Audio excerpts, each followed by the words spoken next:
I don't know exactly what we'll do with it, but it's being recorded here. So,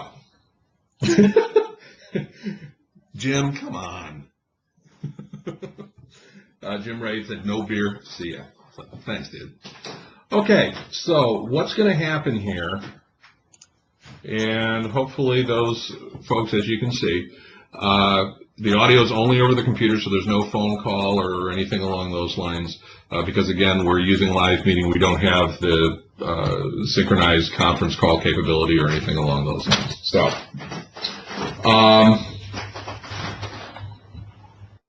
So, okay. So here's what we're going to do. And again, I want to be real clear here. Anybody who is seeing, just got a phone call, which I don't want. So anybody who is seeing the whole issue of, like, we're going to tell you exactly what to do and what not to do and all that fun stuff, ain't going to be this. We're going to basically talk about what has worked for us in terms of marketing, Simplex-IT, what works, what hasn't, and really we're going to talk as much about the method of what we do as we talk about what it is specifically.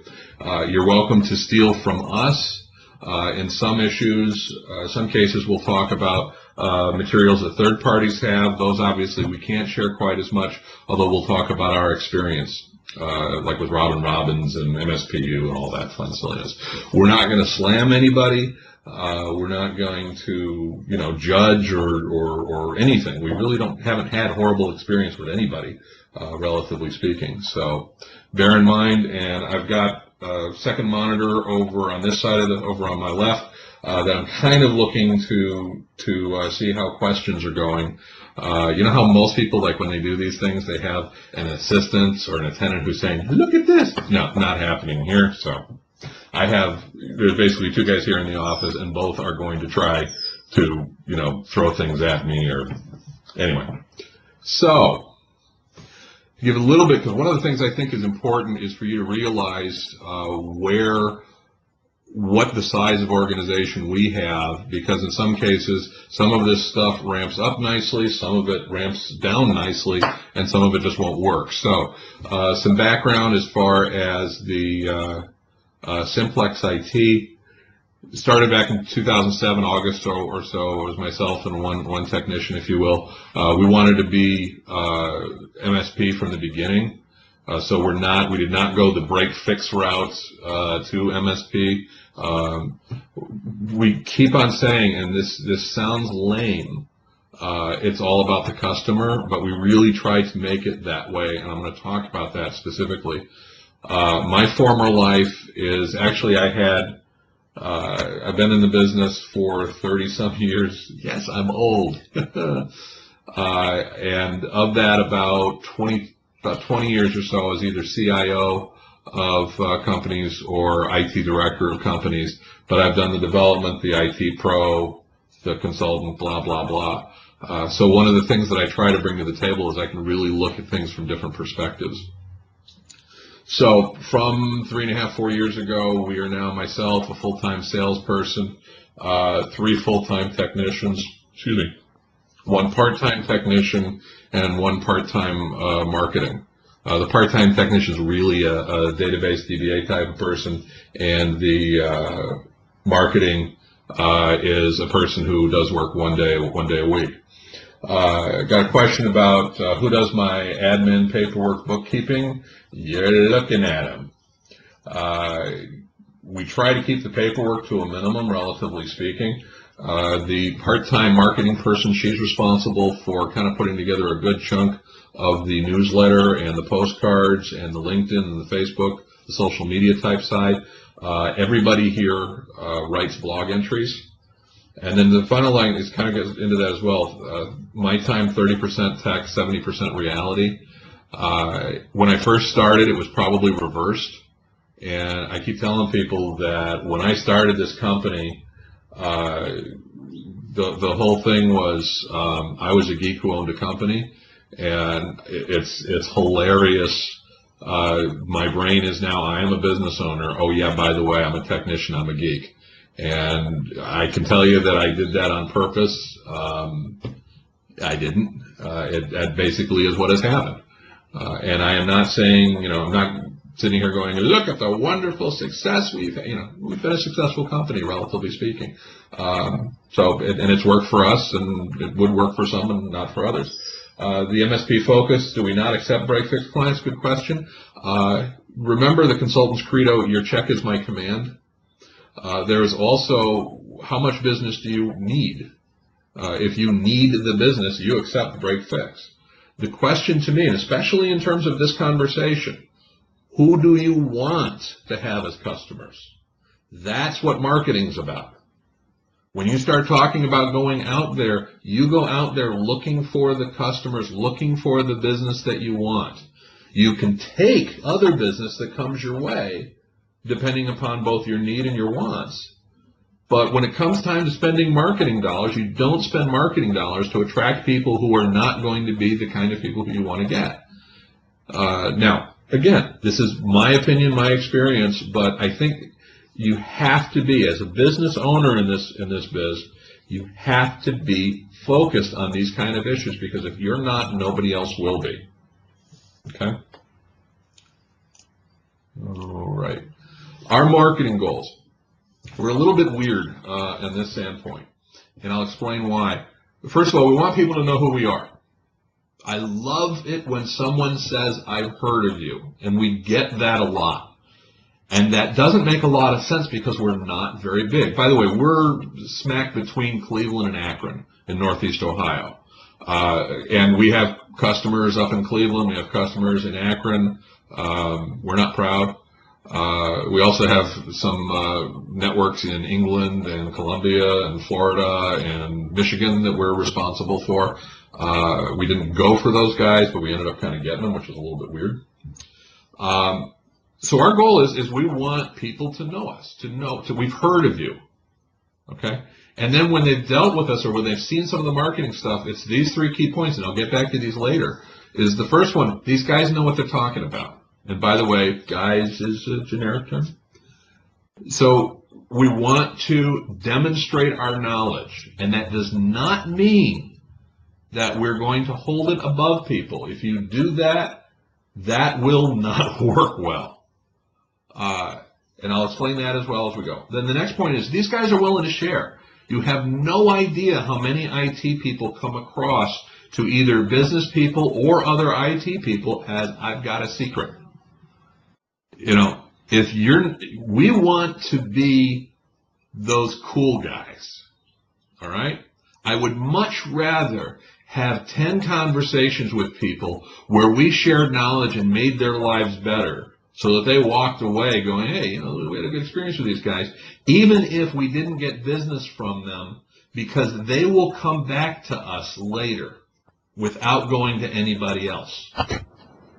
And then the last one, last point here, these guys are fun. And I am dead serious about that. I am dead serious about that. And again, if you take a look at those 3 bullet points, it is all about the experience on the part of the end user, the customer. We want them to have a good experience dealing with us. And our marketing is all on that, is all focused on that. There's another question saying, I said I'm recording, can I get a link or copy? Once we get this done, we'll figure out what we can or can't do. I can't promise anything. Plus, it kind of depends on whether or not I walk away from this thinking I'm going to suck, in which case then, the dog ate my hard drive. So, okay, why do people choose us? 2/3 of our customers decided to look somewhere else because they were dissatisfied with their previous support. But here's the weird, and that's, well, duh, but for non-technical reasons. They didn't call back. They were condescending. It was just a bad experience dealing with those people. Okay? And that resonates tremendously with us. We want people to sit back and say, boy, we had Oh, somebody said, don't worry, it doesn't suck. I was like, oh, please. Really? Come on. It's not like we're giving prizes out here, okay? And yes, I am this condescending and arrogant in real life, and yet people say they're dissatisfied with the other people. It blows my mind. Anywho, so a lot of our customers, they contact us, they're looking for whomever because they just had bad experience with the guys. Okay, and you've no doubt when we on the news group, and it's always somebody else we're talking about, but we talk about, oh yeah, the previous guy did this or the previous guy did that, whatever. And then the other issue is whenever I'm talking to business owners, and we also have clients who have full IT staffs and we're enhancing there or backing them up or doing whatever, but especially from business owners, because that's our sweet spot, is where we are the IT department. One of the biggest, or the two things that I'm always listening for is that it should just work and it shouldn't be this complicated. Okay? Notice technology has nothing to do with either of those statements. What does this have to do with marketing? Plenty. I'll get to that. But before we can market, we have to decide what we're going to and who we're going to. Okay? So those two questions, I mean, if you think about all the interaction that you guys have had with business owners, those two pop up a lot. And as soon as those 2 points pop up, man, that's gravy to me. I mean, that's wonderful because that's where we can start saying, yeah, we hear that a lot, except from our customers. Okay. Because we're perfect, never make any mistakes. Excuse me. Okay. Golden rules. We start talking about marketing. All right. IT people, by and large, think they know more than everybody else. Okay? And they might on some topics, and they might not on others. But here's some things on this one.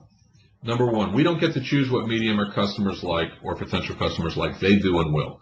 So whenever I hear somebody say something like, well, this medium doesn't work, or nobody listens to this, or nobody reads this, or nobody, please bite me.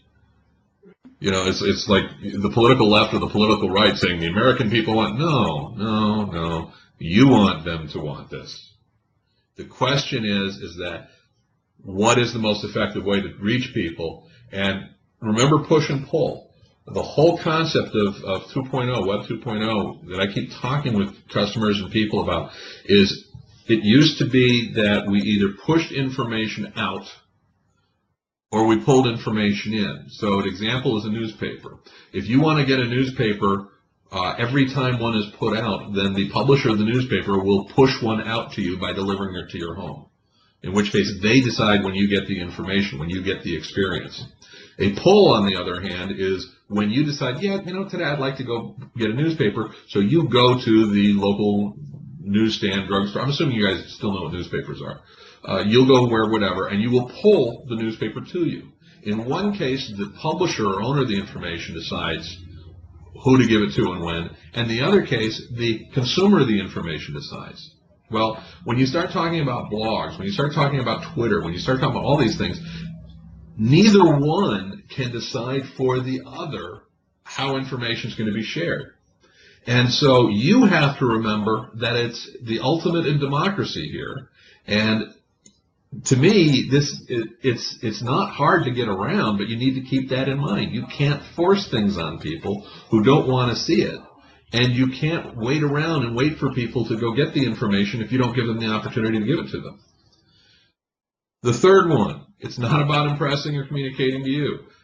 And this is one where, especially for the Robin stuff, where people say nobody likes that, their postcards because they're all so juvenile and all that. Well, first of all, it's usually someone saying that they don't like it. And by the way, I'm not saying that they're the most wonderful thing in the world. But the idea is, are you communicating to the people who you want to communicate?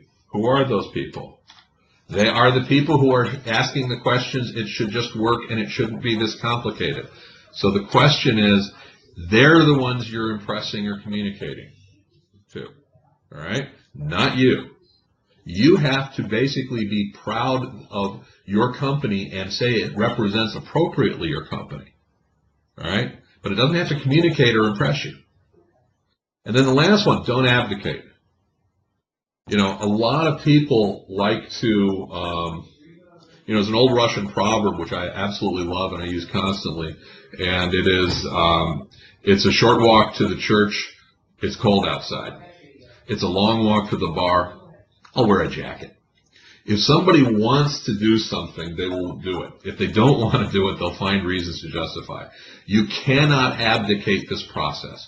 You can't abdicate it to a third party, as in Robin Robbins. You can't abdicate it to a college intern. You can't abdicate it to an employee. You have to know what's going on. Once you're comfortable with what it's doing, then you can start delegating. Huge difference between abdication and delegation. Okay? That doesn't mean you make all the decisions and it's all about you, but you have to be the one at the end of the day who says, yes, that's what I'm looking for. Okay, so what do we actually do? I'm assuming that somebody wants to know that. And, okay, we're up to 49. Yay. Okay, we do an e-newsletter, and we're going to kind of look at some of these things. Every month, on the first business day of the month, usually we try to get it out in the late morning or afternoon, we send out an e-newsletter. Currently, we're using Constant Contact. Costs us like $50 a month when all's said and done. There's all sorts of other tools that are out there. We've been using Constant Contact for 3 or 4 years, and it's worked fine for us. And then postcards. We do about 300. That's one of the things we actually use Robin Robbins for a fair amount, is we use their postcards. We modify the heck out of them. But it's one of those things where if it saves 2 or 3 hours of our time putting a postcard together, that's almost worth the monthly fee right there. And then here's another interesting one. We do a Luncheon, and we're going to talk about that to a degree. Third Wednesday every month, and the e-newsletter we've been doing for every month now has been we're in our 3rd year of every month. The postcards, we're in our 2nd year of every month. The Luncheon, 4th year, of every month. We then have the blog, Facebook, Twitter, LinkedIn, and lately we've been doing YouTube. For YouTube, what we're doing is we're recording the Luncheon and then pushing it up on YouTube. I've got mixed feelings about the quality of that. Actually, I don't. I don't think the meetings are not made for YouTube. But as I'll explain, it's better to have that stuff there than none. So this is what we do every month. Okay? And the reason we do it every month is because, and you probably have heard this from people, is marketing, when you're marketing to someone or advertising to someone, they have to be touched 3 times. Okay? And that's absolutely cool, absolutely fine. And what this does is people can rely on it. So they know it's coming every month. And there's actually an impact of people knowing you do it who don't go or who don't spend time reading it, because they still recognize the fact that you do it. So what do you put on the blog, Facebook, and Twitter from Mark? We'll get into that. We'll get into that as we go on. And I think that we have to... I'm going to clear out some of these questions. So if anyone's trying to ask another question. Okay, anyway. So we'll go through that. Now, here's our wonderful flow mess. So, what are we actually doing here? I'm going to go through this a little bit. I am a lazy, lazy man. I don't want to repeat anything, or I don't want to have to rebuild anything that I don't have to. And remember what I was saying about pushing and pulling. So I want to basically be able to use all of these tools to let people know what's going on. So let's say, for example, that Microsoft... we did a blog entry recently that talked about how Microsoft, because of their fiscal end of year, and because of some of the programs that actually May and June were the best times to go out and buy Microsoft licensing software. Cool. So we have a blog entry. Now, what do we do with the blog entry? Well, we will tweet and Facebook and LinkedIn update announcements with a link to that blog entry. Okay, so now anyone who goes to our blog now sees that information. Twitter, Facebook, LinkedIn, with literally you put in 140 character, including a bit.ly link, and I'll talk about that in a minute. We have now gone social media with all three of those, and we use Hootsuite to do that. It works rather nicely. And then what we'll do is we'll put it as an article in the e-newsletter. Okay? So the person who just, every month I'll take a look and see what they've got, they get to see the blog. The people who see stuff on Twitter, they get to see the blog. And the people who go to the blog get to see the blog. So the Twitter, the Facebook, and LinkedIn are push or pull, depending on how you're doing it. Unless it's RS-232, there's RS-232, jeez, I might date myself on that one. Unless they're using the RSS feed, the blog entry is a pull, they have to go there. The e-news, so bottom line is we're getting all of those things going. Okay? So what ends up happening is that we've taken one piece of information, the blog article itself, and the blog article itself, let me move this out of the way. The blog article itself is the thing that takes time. The Twitter, Facebook, and LinkedIn takes about 30 seconds once we set up the account. The e-newsletter takes about a minute to add that. Okay.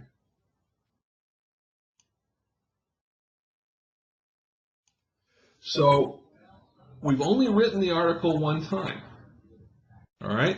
I want to be real clear on that, because we're trying very hard to give everybody multiple ways to consume the same amount of information. Okay. Then we have our Luncheon hour. In our Luncheon hour, we will put a blog entry in. Our Luncheon hour will also we'll use LinkedIn especially, and we'll put entries in there. We also, when we do our postcard, we'll put announcements for the Luncheon hour there.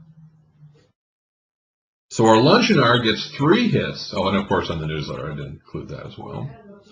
We record that. We then push it onto YouTube. And when we do that on YouTube, we put a blog entry up there, and the blog entry, and so on and so forth. So what we try to do here is we try to come up with as many ways as possible of sharing the same piece of information. The goal is we don't want people to basically look at it and go, if only I saw that on Twitter last week. And by the same token, if somebody says, hey, I saw it on the blog, now it's on Facebook, oh, the audacity. I mean, please, if that's the attitude someone has, we probably don't want them as customers anyway. So if you look at this, there's not a lot of work here. Okay? Not as much as it looks like. Okay? And one of the nice things, let me see about, actually we'll talk about one of the other things. So, I had a question on the blog. Yeah. And Renee will go into specifics on the Luncheon hour. Or really, if you cared about this, you'd come to one of our Luncheon hours. I'm just saying. Okay. So we started out with 2 or 3 articles a month, and now we're up to about 7 to 10 articles a month. All e-newsletter articles or blog entries. There's actually 1 or 2 exceptions to that, and I'll explain why when we get to the e-newsletter. And again, as I mentioned before, when we make a blog entry, we then post it on Facebook, LinkedIn, Twitter, all with bit.ly links. You can use Hootsuite to make links, but you can't track them as well. Okay? So what constitutes a blog article? I want to get people who are potential clients to pay attention to when we have something to say. That's the key thing for a blog entry. So actually, we've done about 10 or 12 BPOS migrations in the past year, and so we've got several blog articles about how to deal with droids or iPhones or password changes, all that. So we've got those there. We also have several on licensing. And what we try not to do is we try not to make these these are not sales articles. Yeah, once in a while we get a little bit, but I'm okay with that. For the most part, it's, hey, did you know? We think this is interesting to you. Okay? So Daniel asks, how do you decide what to write about? This is how we decide how to write about. What is of interest to our customers? What are our customers doing? And then what's of interest to them? You can talk about this whole, we're supposed to be, the technology assistants or whatever the term of it is. So what would they be interested in? But it has to be, in other words, it should be about business. Okay? So, and there's all sorts of stuff that can be there that you can find online that'll help you figure out what to write about. But I will say this, I don't care, just write it. Okay? It is amazing. I used to be, I used to write a column for a regional business magazine, and I was amazed how many people suddenly thought I was smart. Now, now you guys know better than that. But if you publish things and can write reasonably intelligent, people think you're a hell of a lot smarter than you necessarily are. Okay? So it is absolutely critical for you to do that. And if you, pardon my French, turn it into a let me show you how smart I am, you're failing. Because nobody, pardon my French again, look, pardon any French that comes through on this thing, nobody gives a hoot how smart you are. It's how much information can you transfer to them. Okay? And if you're there's one of my favorite books for this is Albert Einstein wrote a book called Introduction to the Theory of Relativity, an explanation that anyone can easily understand. And the first paragraph is literally about 8 lines long, and it's the most convoluted sentence. I love it because the guy's absolutely brilliant, no question about it. But he can't explain it to anyone. So in terms of consultants or things along those lines, he loses a significant amount of value. So you have people who would love to know the difference. What's the difference in terms of their capability between a Droid and an iPhone and a Windows mobile phone and a BlackBerry? You have people who want to know whether or not they really need to upgrade. You want people who really want to know whether or not the Office 2003 will still work for them for another year. You have people who really want to know, et cetera, et cetera, et cetera. And if you answer those questions, that's great. And you really have people who really want to know how to do their job better. So that's the issue. That's the issue. And you're not going to hit a home run on every article. You don't have to.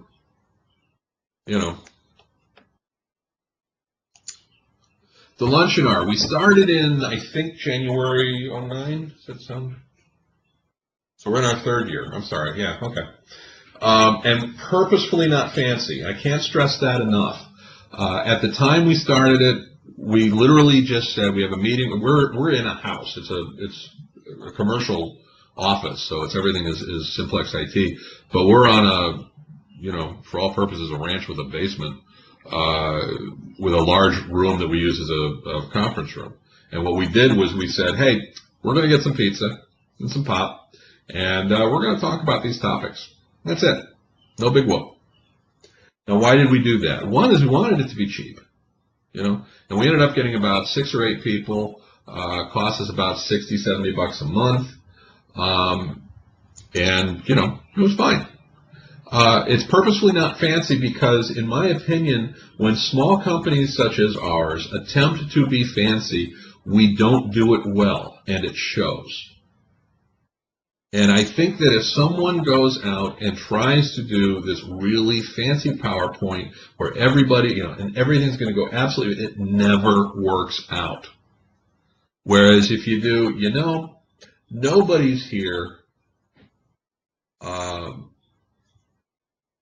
Nobody's here to get food. Everybody's here just to learn a little something, to have a decent time, so on and so forth. And so, in my opinion, you do that on purpose because you will bond better with the potential customers. All right, we're putting the effort in the information that we're sharing. And again, the topics that it says are what I want my customers to know about IT, even if it's not something we sell. So we get, hold on a second here. Okay. So we get this whole thing about, I don't want to go there yet.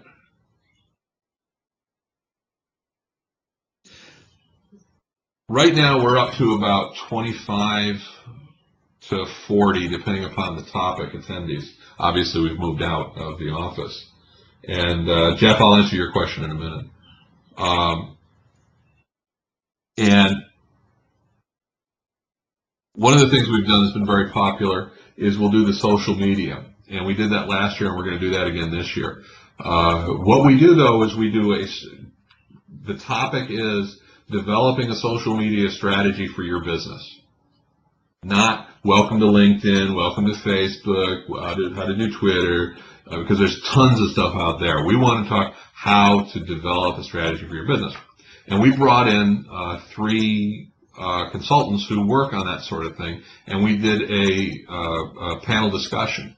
All right, we picked up the tab, we picked up lunch for everybody. We had like 40 people. We had to turn people away.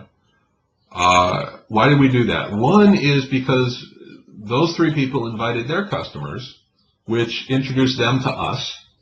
Number 2 is we got back to we want to be the ones who give you the answers. Even if it's not us specifically, we'll find somebody. And a lot of people talk about, hey, we're going to partner to do something. Well, this was a great opportunity to partner.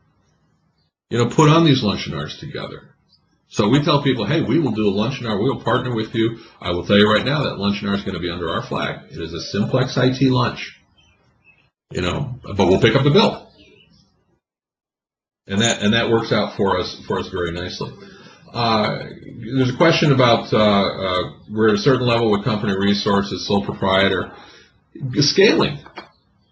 I mean, first of all, if you're talking about this from a sole proprietor standpoint, you need to have a feel for where are you going and who do you want to talk to. But there's absolutely nothing that turns you away from being able to put together a newsletter, being able to put together or e-newsletter, a blog, or anything along those lines. I'm not sure the luncheon hour would be as great of an idea. That's up to you. But what I would suggest is you do it small, but you do it consistently. One of the things that we have tried and failed is I spent about $3,000 about 2 years ago on a mailing program, and it was direct from Robin Robbins. It was my own damn fault, but where we did 3 letters to 1,000 businesses. Letter 1, letter 2.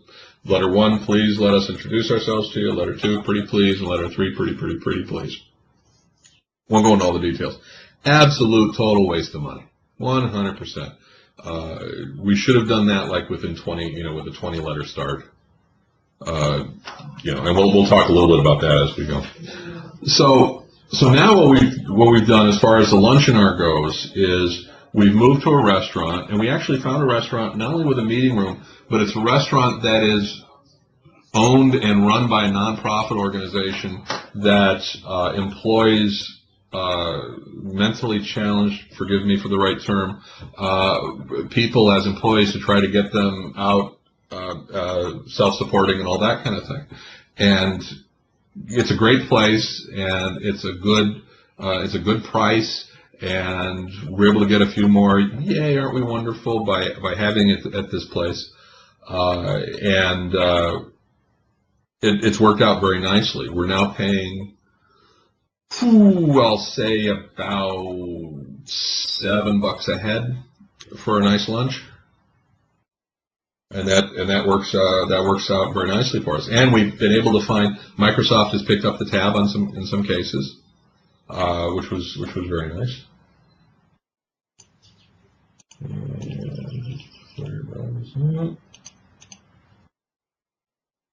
Okay, and again, no selling. All right, if we're going to talk about, and I've told Microsoft this when they've offered to pay for some of the expenses, I've told them I'm not following a script.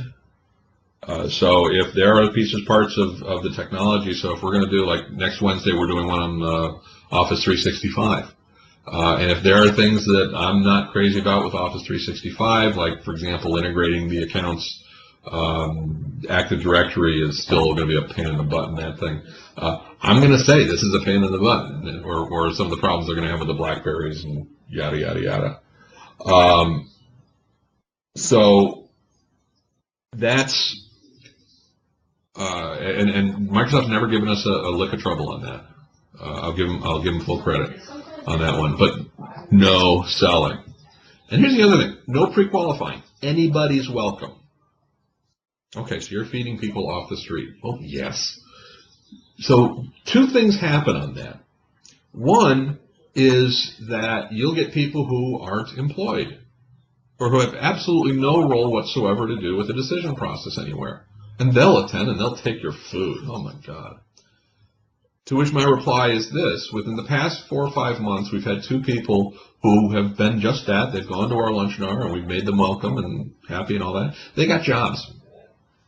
And both of them brought us into the company where they got jobs for opportunities of doing some work for them. Okay? And all we had to do was let them sit down and have lunch and treat them no differently than anybody else. Okay? Marketing costs near zero. And the second thing is, as I point out here, it's not unusual for my competition to attend. I love it when they're catching up. I have no problem with that. And it's one of those things where there's more than enough business to go around. And again, I get back to that, we're the cool guys. And anything we can do to basically show that, I have no problem with that. Now, I may make a comment that we welcome everybody. Our competition's here. These guys, Acme Computers Inc. are here. They're good guys. How you guys doing? And I may even call them in. Have you guys seen anything different? Whatever. Because, and this sounds calculating, and it's only because it is, that's because I want to show everybody else that it's my meeting, but I'm more than willing, I'm comfortable and more interested in getting better information to everybody than pretending like it's my meeting and nobody else can see what's going on or whatever. Okay. Yeah, how do we do the invites? Do we invite only existing clients? Absolutely not. Our invites are,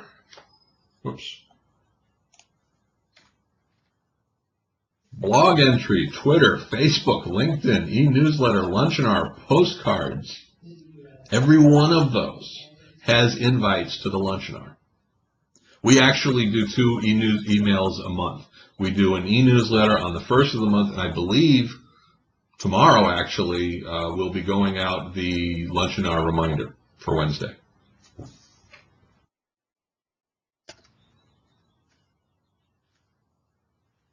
And it gets back to this point. This is what we want people to come away with. They know what they're talking about, we're willing to share, and these guys are fun. If somebody has a specific problem they want to talk to at a luncheon hour, we have to be careful so we don't take it off topic. More than willing to give some free, diagnosis, consulting, anything along those lines. Do you use eVite or another to track luncheon hour? Yeah, it's another way. It's called John. We use LinkedIn to track from LinkedIn, but now it's mostly from email replies or the like. So far that hasn't been an issue as far as how we're supposed to track all that stuff. Maximum number that can attend. The place tracks 40, and it was kind of weird. I was having a conversation with another IT group about a month ago or so, and he asked me the question, what are you going to do if you outgrow it? And I'll be honest, I took that personally. It was really kind of weird. Why should I do that? I have no desire to leave that place. I would much rather have to tell people, I'm sorry, you need to get your reservations in earlier, than to start taking the risk of now we're going to turn it into there's 50, there's 60, there's whatever. I'm not we'll see what happens if and when that happens. Do you have issues generating appointments? And how do you close the deal? Okay. Do you say you're limited to the first 20 people or so? You stay within budget? No, we have, we can take up to 40. And so we take up to 40. I mean, again, for the amount of money versus the amount of people and all that, it's just not that big of a deal. For me to have the ability to talk for an hour about an IT-specific issue to another individual that could be a potential client, I'm there, baby. I'm there. Do you have issues? Okay, what's the rough estimate for cost for 40 people? I want to say $300, maybe $350, something along those lines. Okay, back to the e-newsletter for a second. Who's on your list? Anybody. So, how do we generate the e-newsletter list? We have about 2,000 people. We look for any legitimate way to add people on. The only quote-unquote buying mailing list we do has been with chambers. So remember, about 3 or 4 Chamber of Commerces in the area, and they've made the email list available to us. We then send an email letter to everybody saying, hey, because you're blah, blah, blah, feel free to, so we don't do the double approval or whatever the term is, but we make it very clear that if people want to drop off the list, they're welcome to do so. We usually, I think, so far this month, we've had 5 people out of 2,200 or so drop off the list this month. So a low rate. It has been an issue lately, and I was talking with John earlier this week. We're not growing that list as fast as I'd like to. So, in my opinion, hosting the Luncheon at a place like American Legion, I think anywhere is fine. It's the issue of just do it. That's the issue. And then, watch what happens and see whether it benefits you. And change and grow accordingly. You know the area better than we do. Okay.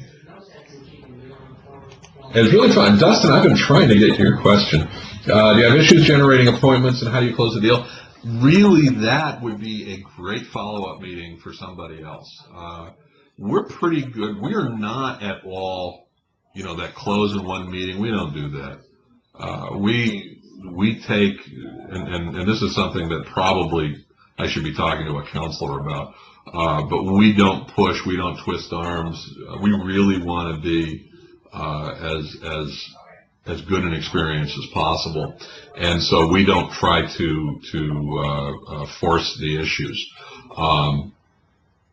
And that probably has cost us a deal or two, but I'm okay with that. As far as setting appointments go, not really, and it hasn't been too much of an issue.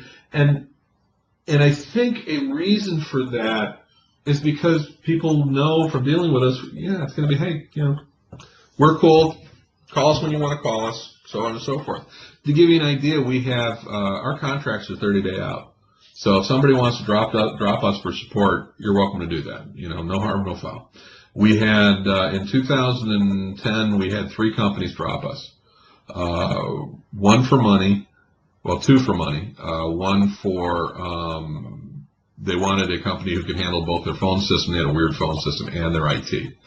By the end of the year, one of those 3 were back because their low-cost solution almost put them out of business. And it looks like the ones who wanted the phone and the IT, it looks like they may be coming back in the next month or so. We're just starting to talk to them on that. And the 3rd one, they don't have money, and they really don't have money. So, okay. So what I say, a lot of what we get is word of mouth. Yes and no. I mean, because we're doing the newsletter, we're doing the LinkedIn, we're doing all of those kind of things, and certainly we want other people to hear from us, or hear of us and hear about us and all that sort of stuff. So that's a generation right there. And we'll talk about a couple other things that we've done when we get through this whole monthly process. And okay. All right. E-newsletter. homegrown. Okay? I can't stress this enough.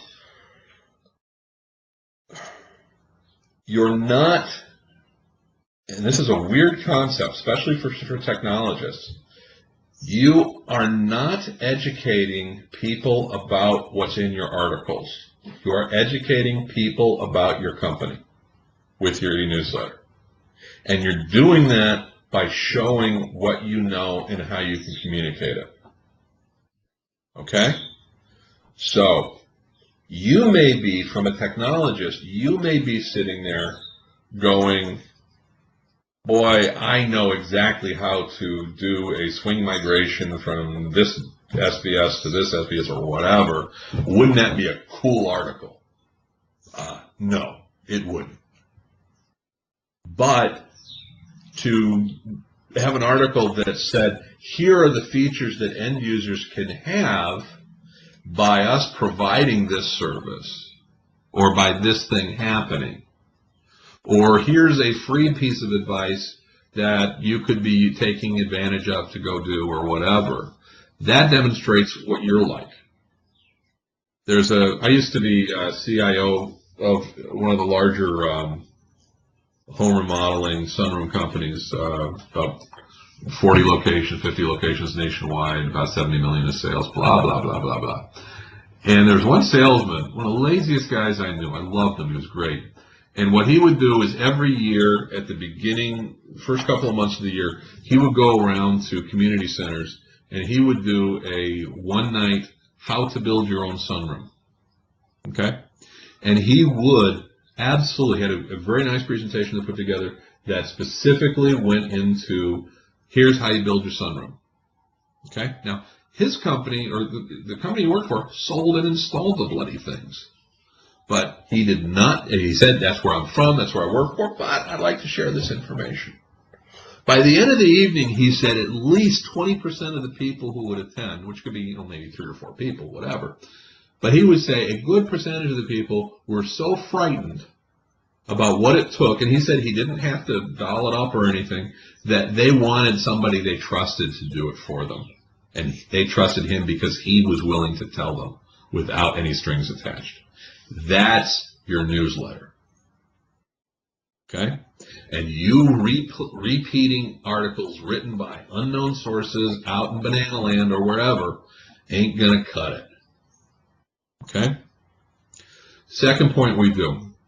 For tracking, one of the things we do with Constant Contact, and I think I sent most of you guys I sent you our latest e-newsletter. We want to see who's reading what. So an easy way to do that with Constant Contact is you essentially do the first, here's the first couple of lines, the teaser, whatever you want to call it, and then here's a link back to the full article. And that way we can see who's interested in what. And this works very well into the next point, which is meet somebody today, send them an e-newsletter. Now, why do that? Because then you're essentially you've had 2 touches. You've met them, and now you're sending them the e-newsletter, so they then have a second follow-up touch. And as I've told people, it's real easy to fake marketing piece to make it look like you care or make it look like you're a certain way. But month in, month out, for a newsletter, after a while, you're going to get a feel what these people are like. And then the other nice thing is, okay, so we talk to a company. We say, hey, we'd love to talk to you. We'd love to handle your IT service and support. We want to do this thing, yada, yada, yada. Yay, life is good. We send them the e-newsletter, and then we look to see what links they clicked. So we actually say, oh, they're interested in licensing. Oh, they're interested in this. Oh, they're interested in that. So now the next time we talk to them, we already know something about them. Sneaky, huh? And I will tell them that's exactly what we do. Because maybe they want to do it. I hide nothing. It's the sneakiest thing I could possibly think of doing. And I do believe, yeah, we have trifolds, yeah, we have some of this other stuff, but I truly do think that the e-newsletter is excellent. Now, keep in mind that I am, at this point, fairly comfortable in how I feel this company should be represented. what the experience should be, what the takeaway should be for people. And I think I've communicated it relatively well to the people in the company who work with me. But you need to know that. And that's a tough thing to do in the beginning. And it has to be honest. So, for example, there's one guy, one of the questions was from, Jeff, getting back to you, I'm picking on you, Jeff. A one-man shop. Don't pretend to be huge in terms of the organization. There are strengths with a single individual. Use those strengths. There are weaknesses for a single individual. Position yourself to defend automatically against that strength. So, for example, if you're a single individual, then do you have partnerships with companies? Like, for example, there's a company that we work with where if one of our customers has trouble with AutoCAD, that we basically bring them in. So if I wanted to really position with engineering firms and the like, I would ask that person to write a newsletter article and say guest columnist. Okay? So that I can say, no, I'm not pretending like I've got these additional employees. All right. And then in addition, we always have an intro article that gives some personality. Now, sad to say, it's my personality, so sure. And then finally, a funny link at the end. And again, I don't say this is what you have to do. Why do we do this? Because now what we've got in the newsletter is we've got, if somebody wants the warm and fuzzies, we've got the intro article where I say, hey, we've done this recently and this has happened, yay. We've got articles that specifically talk about things that might be of interest to the business, so the business owner now can see that. And if somebody just says, boy, I need a break, there's something at the end. If somebody wants to know what's going on, there's articles about the next Luncheon. So trying to have, if you will, sections that deal with every level of interest. Not trying to be everything to everybody, but trying to have something that would be for most people, if that makes sense. Okay? So if you take a look at the e-newsletter that we sent out, that's pretty much what we do. Okay, well, what do we do for articles? Well, we've got the intro article. We've got here's what happened last month at our last Luncheon Hour. We've got here's what's going to happen in the next month. If Microsoft is coming out with anything particular, just write a couple of lines on that. I mean, it's not hard. It really isn't. And if you've been writing blog entries throughout the month, you're just cutting and pasting anyway at that point. Okay. Postcards. Postcards are some Robin Robins, actually most Robin Robins, some are homegrown. Again, we try to give some value. So I like a card that's going to say, hey, here's a checklist of things to do to keep your computers running. Here's some things, a little bit of information, cloud myths dispelled, whatever. And then we also have an announcement about here's what our next Luncheon Hour is going to be, and here's how you RSVP for it. So we always try to have some call to action. Okay, but again, try to have some value. If all you're doing is selling stuff, it's just going to be another sales. Try to have some consistency in terms of look and feel, because I don't think that if all you do is the same postcard each month, then I think it's going to be lost in the repetition. If you do a different postcard each month that doesn't look the same at all, I think the repetition value or the build-up value will be gone because people won't recognize that it's from the same company. So you kind of got to walk between those extremes, if that makes sense. Okay. There's a question on MSPU stuff or RR. We'll talk about. Yes, we use MSPU as well. Our mailing list is quasi-qualified. If you're on a budget, and those of us who are older remember being raised on the time is money. If you waste enough time, it will sooner or later end up costing. I think that has completely reversed, and now it is money is time. In that, if you aren't careful with your money, it's going to, I mean, time is more valuable than money is in a lot of cases, but you got to decide which one's which. We mail out to the same mailing list on the postcards each month. Postcards we get through the postal service or whatever that amazing mail or whatever cost us about $1.25 per. Okay. And what we do is anyone we meet that we think is a good potential customer, and that means their current place of employment, not down the road, not nothing, we will add them to this mailing list. They'll be added to the e-newsletter. I don't care whose email it is, whatever. We're going to add you to it if we get it legitimately. Yeah, Daniel points out reference USA. That's one of those where you have to take a shot at what's more valuable, time or money. If you've got the time, reference USA is a great source.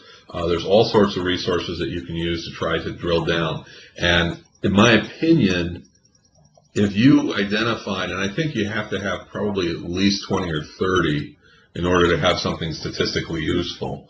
But I think if you generated a decent enough list and then said, I am going to go mail postcards to these guys for 5 or 6 months, and then, okay, is it working? If not, heck with you, we'll go to another. I think that's absolutely fine.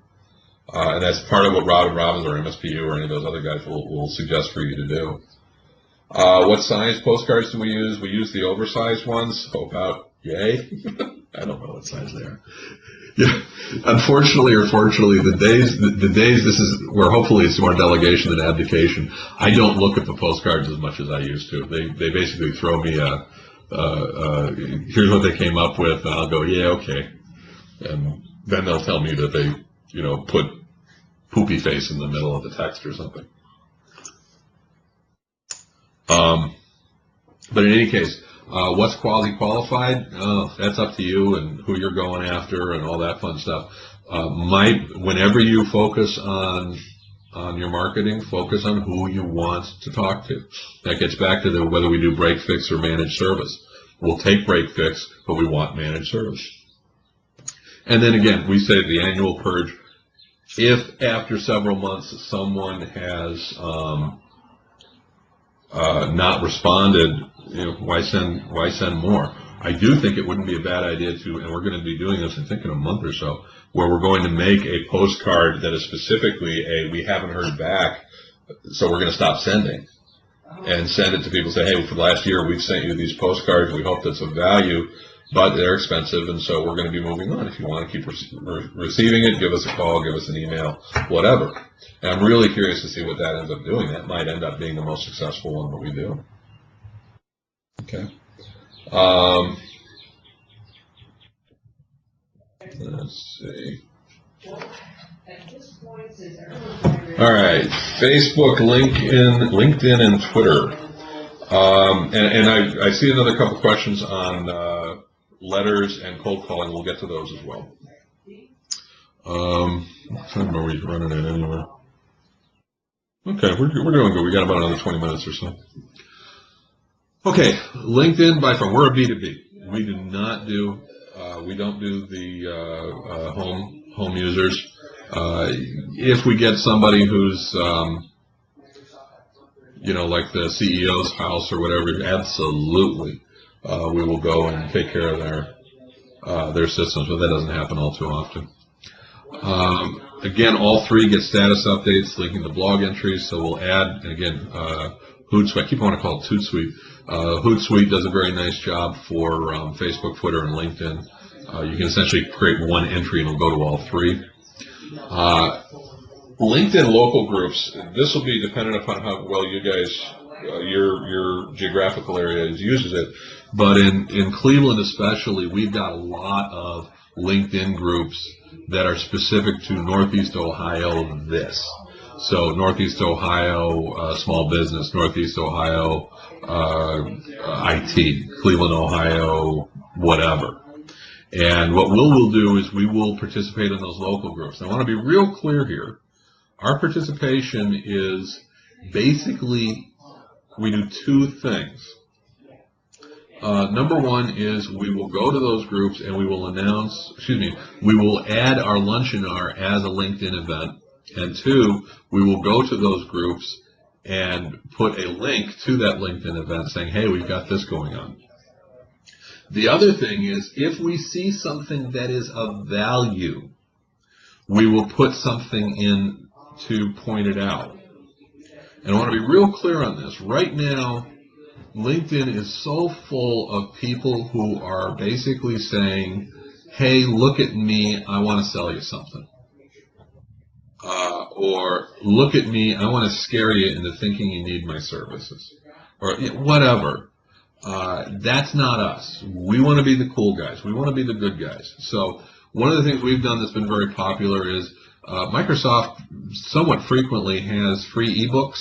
Like when they put out Windows 7 or Office 2010 or whatever, full-blown early edition of some of their books, they'll put that out and make that available for free. And when that happens, we will put that into some of the groups, and it'll go out. And that's worked out for us very well. And let's see. Okay. And then as far as Twitter goes, well, we put it into Twitter. And I will be honest, for those of you who can see on the video, I have gray hair, so I don't know what the hell Twitter is. No, I mean, we use it, and it's great. Wonderful. Yeah, how you doing, bud? So, let's see. Pretty young. I like it. Okay.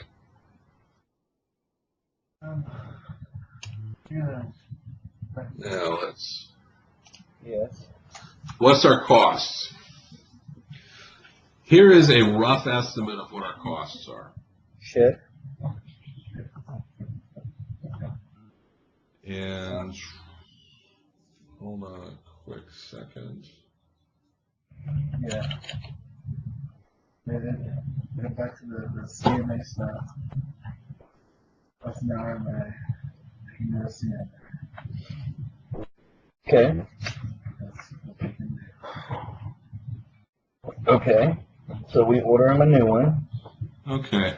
They give us a credit for the old one. And I think we may have somebody else who's got a speaker open. So do they So I'm cover not the 100% sure on that one, so if somebody can check your speaker. So just ask them.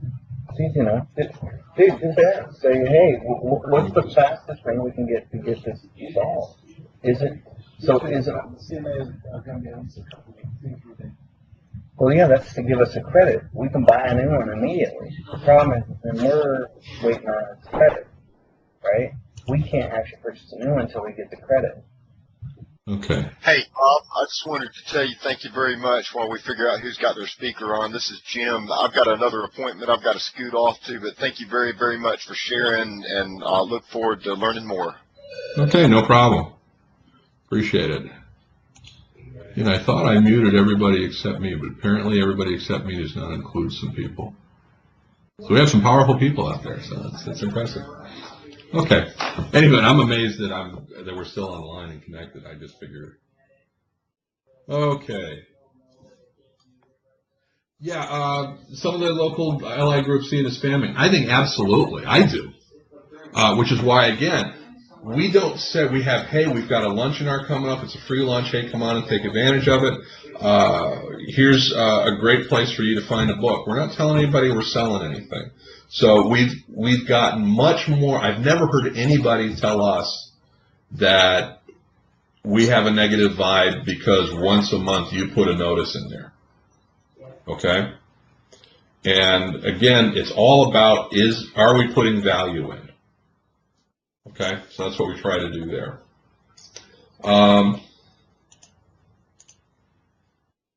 Okay, when we talk about costs, I took a real quick look earlier today. Last year, we spent about 1 to 1.5% of our revenue on marketing. Okay? And by marketing, I include these programs. That does not include the personnel time. Personnel time is probably, I'll say, 10 hours a month, 10 to 15 maybe, for all the stuff we do. And that includes blog entries, mailers, postcard development, all that stuff. Okay? So you can do the math on that. The e-newsletter, constant contact for the numbers we've got is about $50. Postcards, like I said, about $1.25 or so. We do about 300. Apparently I can't multiply. The Luncheon on average about $250. And like I say, Microsoft's picked up for about 3 last year, I think. Blog, nothing. Facebook, LinkedIn, YouTube, Twitter, all those guys are pretty much free. So here's the surprises I've had. The value of You're the Guys Who. What do I mean by that? There's a lot of people out there who did not go to our Luncheon, who barely read our newsletter, who, if they got our postcard, they throw it away, but they've heard of us. Yeah, you're the guys who do that Luncheon every month. Yeah, I got to get to one of those. Okay. It's number one, icebreaker. Number two is it's a great positioning where you can say, well, that's what we like to do. We like to, we want to share what we know. We just enjoy doing that. So you've got a positioning that you can do there that's already, giving you a chance or an opportunity to talk. Again, the unemployed Luncheon Hour attendees, the fact that they've come back after they've been employed and said, hey, you're a decent guy. We thought we were thinking of you. Once it's in place, you have to maintain this. You have to keep doing it, or do something, change it, make modifications, make improvements, all of that kind of good fun silliness. So take advantage of that. And then Microsoft Marketing Fits and Starts. Microsoft, I don't know how many of you guys take advantage of the Microsoft Partner Program. I do, and I hate them for it. They have been very, very good for us, and they have been lousy for us. And I can almost say that in the same freaking day. However, I will say this. If you're working with a TPAM, if you start doing these things and tell them you're doing these things, you are much more likely, incredibly more likely, to get support than if you go to Microsoft and say, hey, I want to try something. Can you give me some money or can you give me some free stuff? Okay?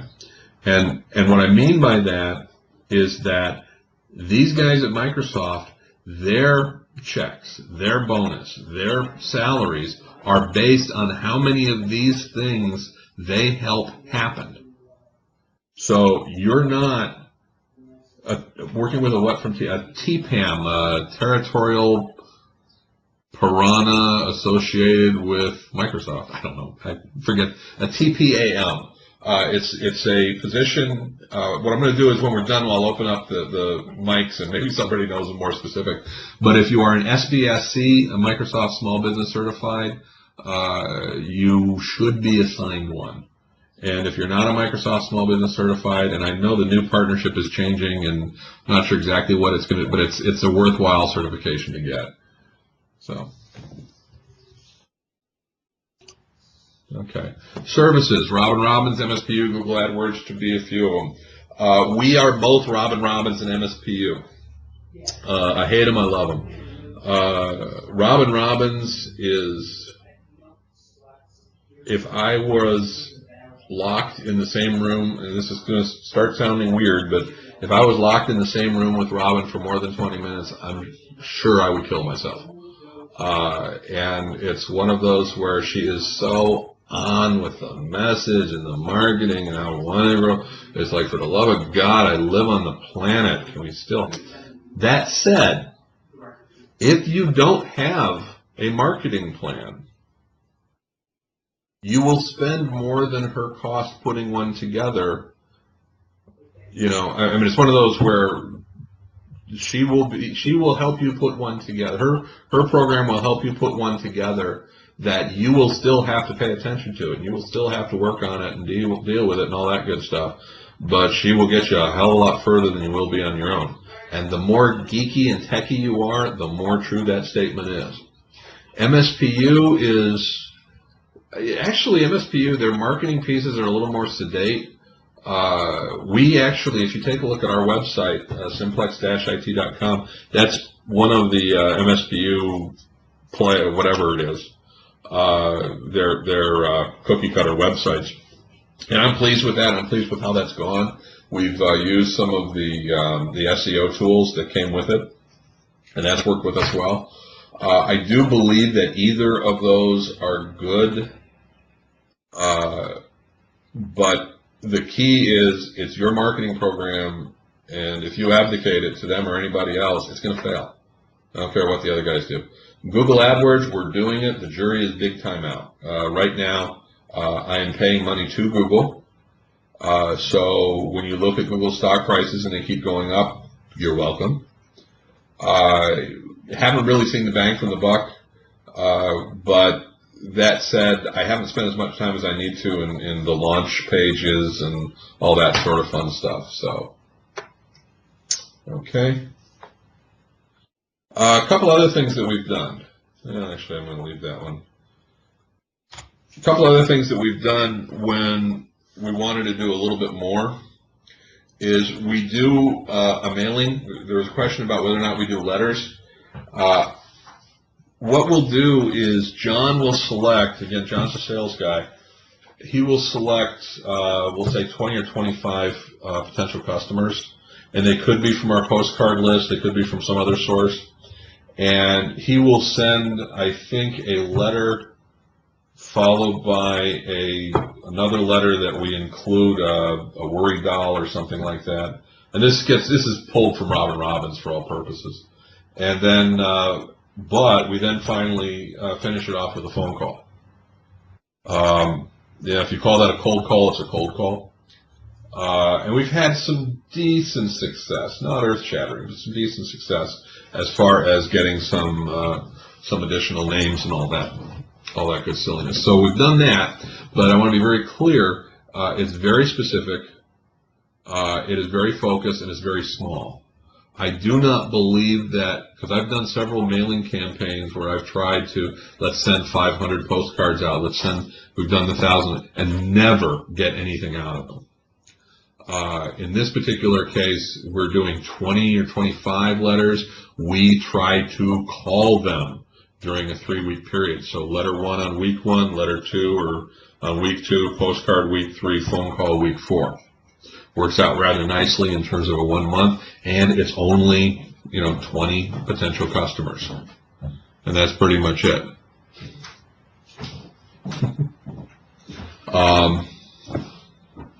The other thing that we've done is Microsoft has seen fit, and this is because we do a lot of things. Microsoft has seen fit to involve us with some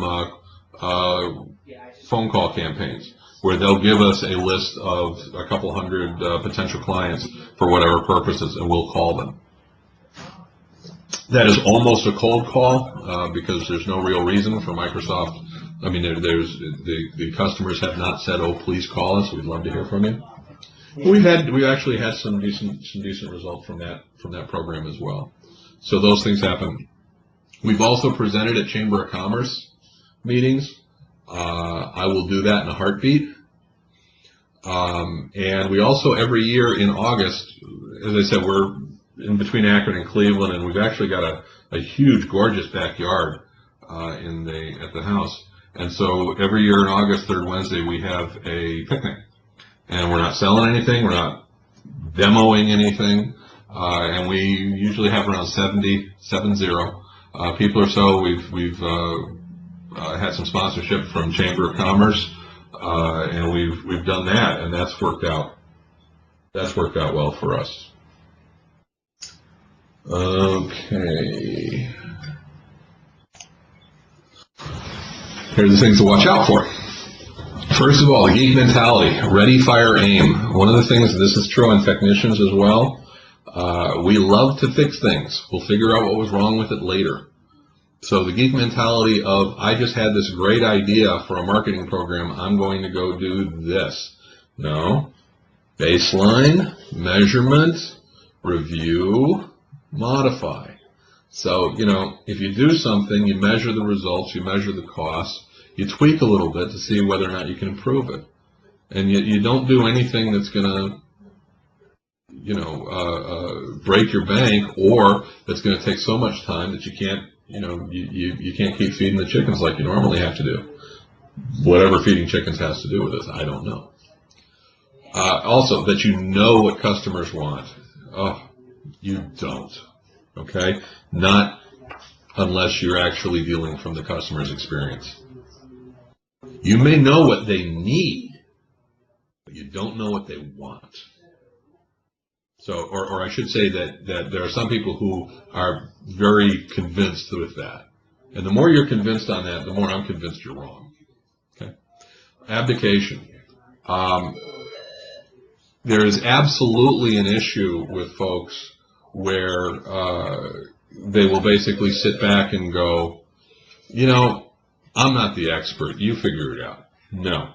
If you're the business owner, you know how you want your company to be perceived and how you want your customer or your company to be positioned.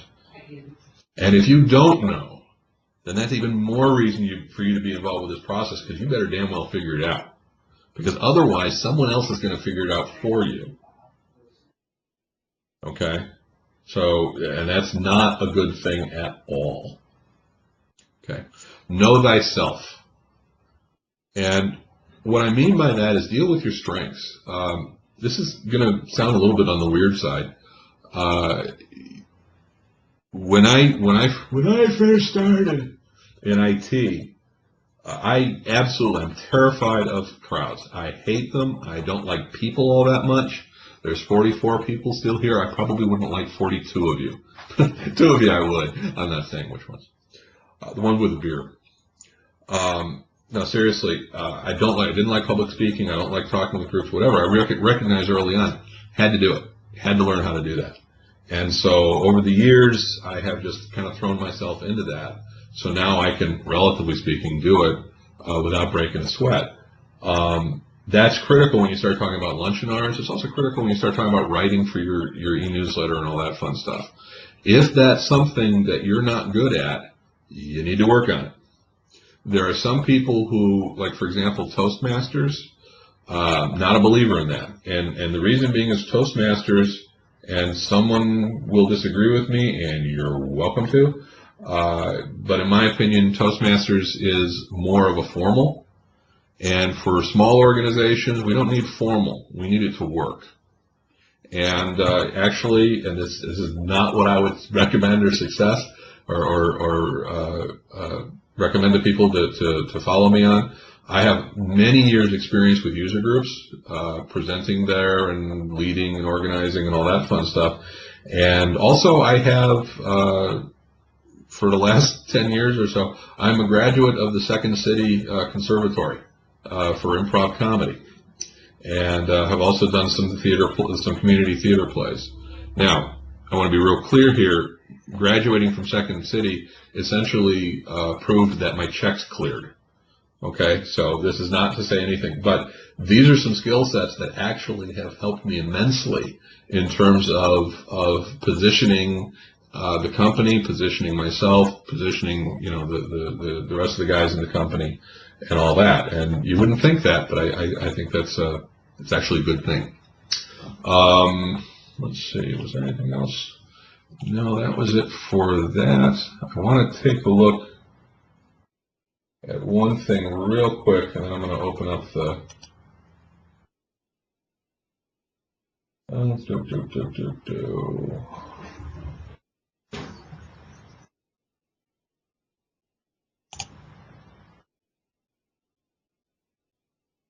Okay. Theoretically, I have and let's see, Kevin, are you still in the meeting? Yeah. Can you verify? Can you see Hootsuite? I see owl sleeping. The owl's still sleeping? Oh, never mind. Okay. As you can tell, we're doing a real big quality control here. Yeah, I can see it. Cool. Anywho, so what's going on here is Hootsuite, and the nice thing about that is we've registered the Twitter, the Facebook, LinkedIn, and just personal Facebook. And if I wanted to send something out, if I just type in here, boom, done. So automatically goes out through all. So I don't have to worry about I'm going to put it over here, and then put it over here, and then put it over there. Constant contact. Oh, looks like I have to log in again.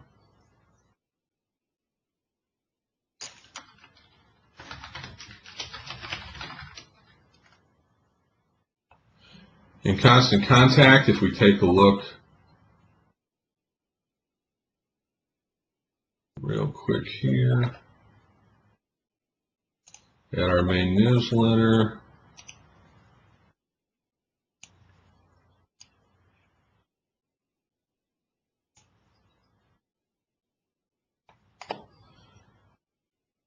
so I have, here's the ones that I've resent because of you guys.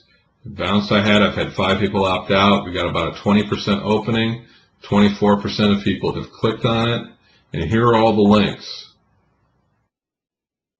And what's really funny is this is a very unusual month because I had, here's a blog entry I did for Dragon Naturally Speaking, just about my experience with it. So 11 people clicked on that. Okay, that's interesting. But what's funny is that the e-newsletter we did in April, we included an April Fool's article about Microsoft putting out their next cloud strategy involving a bunch of dirigibles. And we only got like 15 hits on that last month. And I pointed out in my intro article that not a lot of people commented on it. And so 64 people said, oh, okay, what did I miss? I thought that was kind of interesting. But the actual email itself, we take a look at it. Well, actually, I don't want to edit it. Anyway, the email itself is essentially a combination of the articles that are on our blog. So that works out relatively nicely. Okay.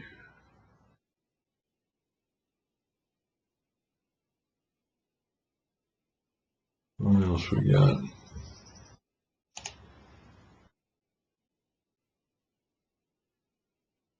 And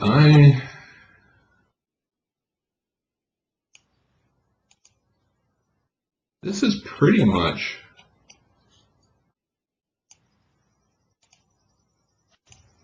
what I've got.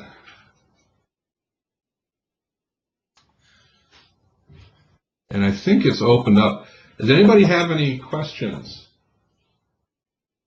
You can either do it through the Q&A, and you might be able to do it through the actual voice if you want to try it.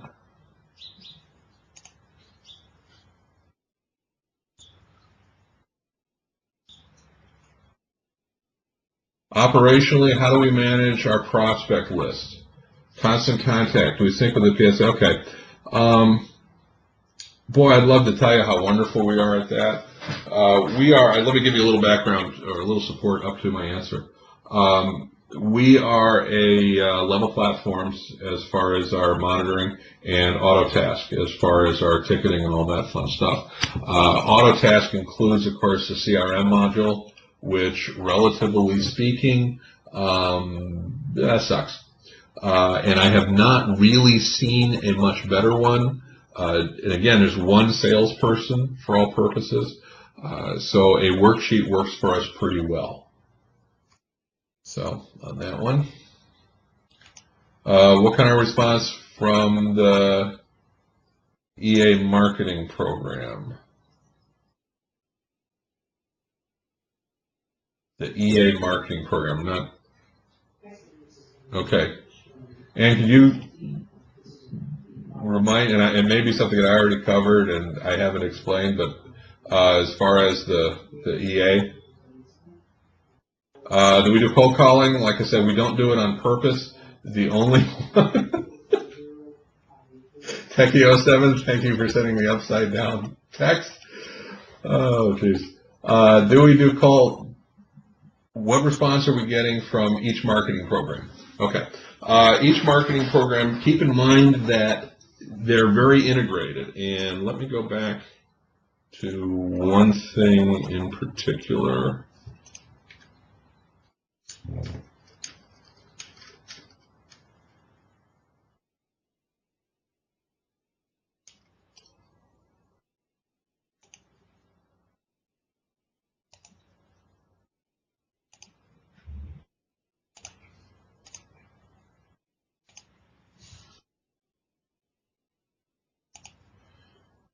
Okay.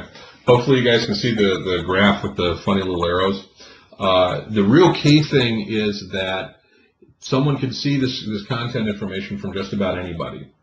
So what response are we getting from each marketing program? Saturation is, for this area, pretty much our biggest lead source in terms of this. So we get someone who's seen our newsletter, who has seen or been to a luncheon hour or anything along those lines. So they're all relatively together. We've all been working relatively well. The one that I say is probably most questionable are the Google AdWords. That's the one where I would say, haven't really seen a whole heck of a lot of value from that one yet. But everyone else, we try to be methodical, and they've worked for us rather well. And this also gives us a good opportunity to keep in touch with someone. So even if someone has said, we're not interested right now, we're still touching them with the newsletter, we're touching them with the invites. We can take a look to see if they're clicking on any links for the newsletter, and if they are, we can, hey, just wondered if you're interested in this, that, or the other thing. So it's worked out for us relatively well. Again, the cold calling, the only cold calling we do right now is for the is if Microsoft gives us the calling list, or if a third party gives us a calling list specifically for that. Do we look into business contact management as a CRM tool? I've looked into that a couple of times and just never really did like it that much. Okay, what does your salesperson do? I have no idea. He is a lazy, lazy man. I guess he's not listening. No, John basically handles the organization for all of this stuff. He goes on the sales calls. In some cases, I'll go along. In some cases, one of the techs will go. He'll do presentations with them. He puts the proposals together, kind of coordinates all that sort of stuff. So, I mean, that's what he does. Oh. For the amount of marketing you're putting out there each month, how many leads, customers is that producing each month? 4 solid leads, etc.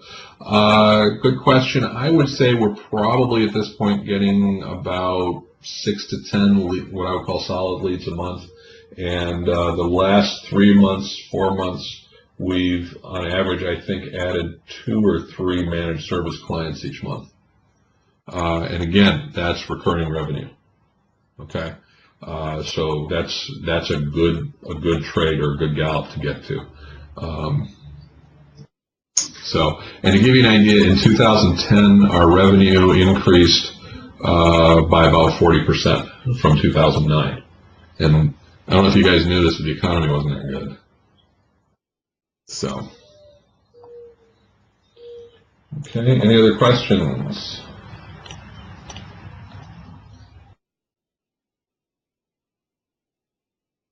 Okay.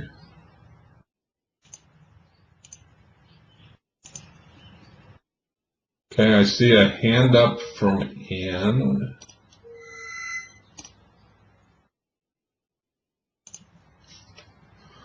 Okay, if anybody else has a question, go ahead and add it, but looks like that stuff's running out. So, that being the case, have you guys considered offline marketing, TV, radio, signage? Nope. And reason being, because that costs money. This stuff, for the most part, doesn't.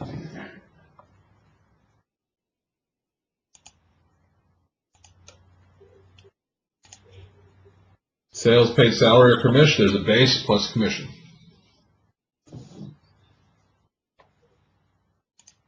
Yeah, get this done. Okay. Not too bad. I did ask. Any other questions? Mario, and you were still gonna say, I don't know about that. Harold, you have a very low bar for what you define as a cool guy, but thank you. What's the next one? This was it, dude. I shot mine. Well, seriously, I think I think this is great. Okay, average deal size from Ann. Ann, honestly, we're all over the bloody place. Our smallest customer is, a couple $100. The largest is, between 5 and 10 grand. So we're all over the place. Will we put this on YouTube? Oh, he's back. I don't know. Is this worth? Well, let me ask this question, guys. Is this worthwhile? And I guess I can't ask that question terribly easily here, so. But I can go have a virtual beer. That's good. I have permission for that. I would love to hear some feedback from you guys up on the Yahoo group, and I will be absolutely honest with you. I will use some of that in a blog article where we say, hey, this is what we did. Why am I going to do that?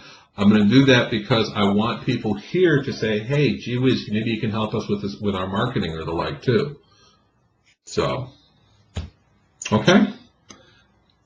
All right, if anybody else has any more questions, pricing for the gold plan, flat rate, that should be a webinar right there. Everybody's different. Yeah, we don't have a cut and dry.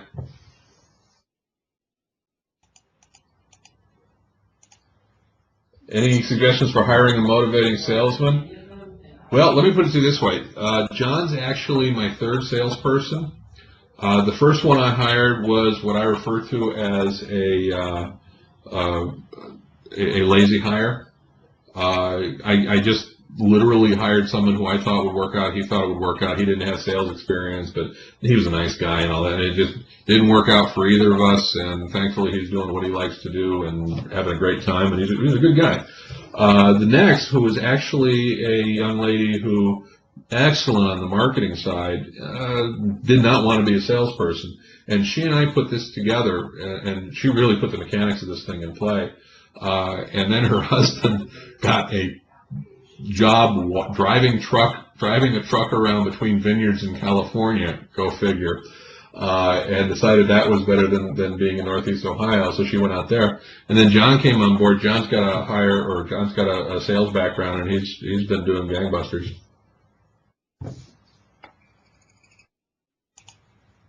So if you want to get the PowerPoint, then you shoot me an email or something on that. I was trying to post that up here as part of the live meeting, but I thought about doing that at the last minute, and unfortunately I couldn't do that. Any suggestions on keeping motivated in the early stages of building the business? You gotta have fun. I mean, that's the key. And this may sound stupid, but I'll never forget. There was one day in particular, it was about 2 years ago, where life just sucked, relatively soon. There was nothing in particular. It was just one of those where half a dozen things were just going wrong, and it was just pressure and all that sort of thing. And I was just feeling really, really sorry for myself. And it just happened that my, at the time, 6-year-old granddaughter came by with my wife, and my granddaughter just started playing around in the backyard, and I could see her from the backyard, and man, I tell you, it was like, oh yeah, gotta have fun. And so I just took a couple minutes, went out back and just played with her for a couple minutes, and man, it just got back to be fun again. You gotta do that. You gotta, not with my granddaughter. But get your own. And that's kind of old philosophical or wax or whatever. Yeah, bourbon also. Bourbon is fun. My granddaughter does not like bourbon. I'm assuming, actually. I don't know. But you got to be cool. What percentage of the week is your sales guy out on the road banging on doors? Very little. Very little. We do not, at this point, we did a couple of those and got nothing. Absolutely nothing. And so we really just have not done the door banging. There's a guy in Florida, I forget his name. He hired somebody to do some cold calling only to get their email or to get their Facebook or the like. And I always thought that would be kind of an interesting thing to do, where the only reason you're calling is to get people to agree to sign up for your e-newsletter. And I'd just be curious to see whether or not that would be useful. Haven't gotten around to that, but okay.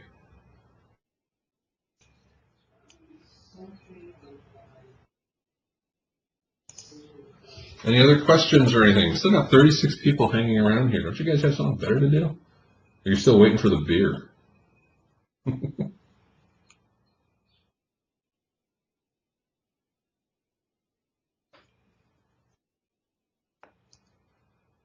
Open source tools, that would be a worthwhile topic. I'm a Microsoftie. Or is the open source the opening a keg? Is it? Yeah, I'll be honest. We're not big on the.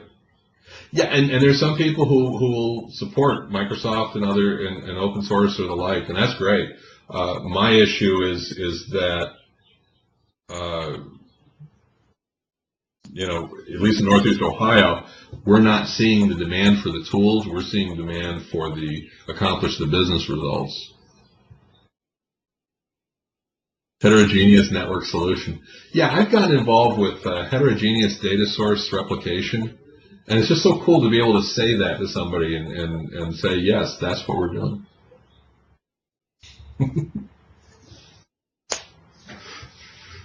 And beer.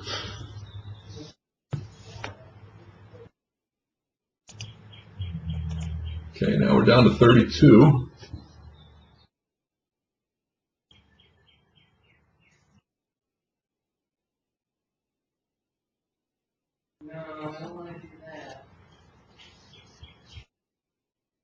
By the way, we topped 50. I think we had 52 or 53 people at the top point.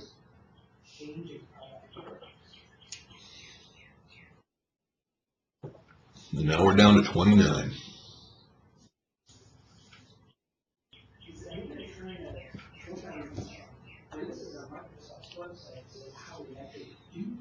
No problem, Daniel. Thanks for coming.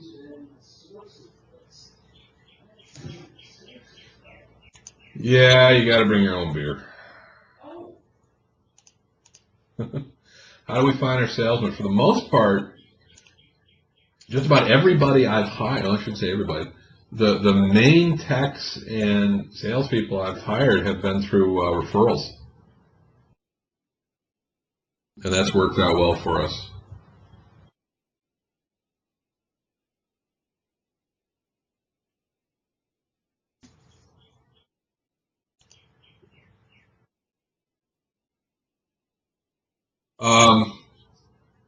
How many employees are there? Well, actually, we've got a new one starting on Monday. So we've got 3 full-time techs and 1 full-time salesperson, myself, and then myself, and 2 part-time people. And again, we use Level Platforms and AutoCast.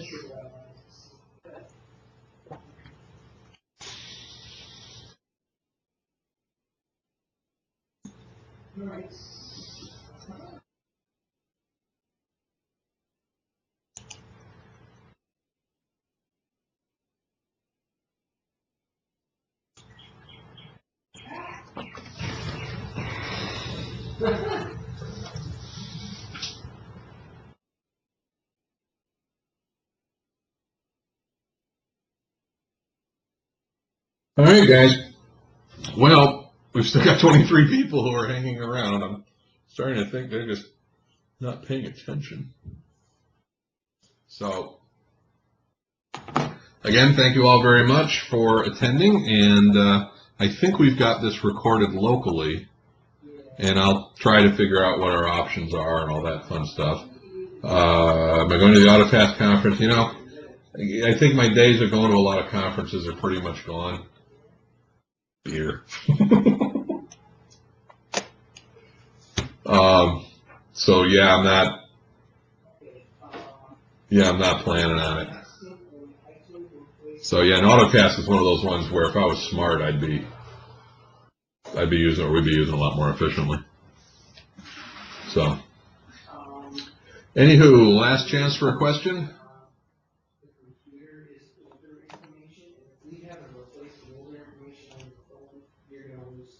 Oh, I see. So now that you find out that I'm not going, then you say you're going to buy me a beer. So if I said I was going, then it would be like, well, maybe we should get together and say hi.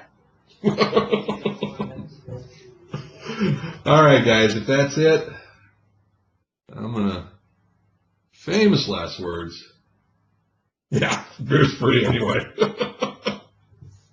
Maybe you get me a T-shirt. All right, guys. See y'all later. Thanks again for coming. This was fun.